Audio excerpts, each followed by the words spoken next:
అందరూ వచ్చు కదా నన్న కిడ్స్ నీళ్ళు ఎక్కువ కనిపించదు ప్లీజ్ ఓకే నెక్స్ట్ ఇది అవగానే ఇప్పుడు number 5 okay only 5 okay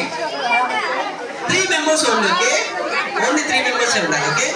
right మీరు ముగ్గురు రైట్ మీరు 5 members ఉన్నారు అంటే 5 అయ్యో మేడం అవుట్ చేసేసారా ఓకే మీరు నలుగురు అవుట్ ప్లీజ్ 2 only 2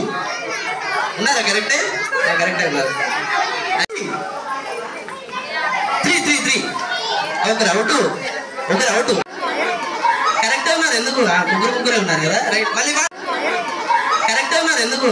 ముగ్గురే ఉన్నారు కదా రైట్ మళ్ళీ వెరీ గుడ్ నెంబర్ 2 అట్లా అవుతుంది అలా ఉన్నారు వెరీ గుడ్ నెంబర్ 2 అట్లా అవుతుంది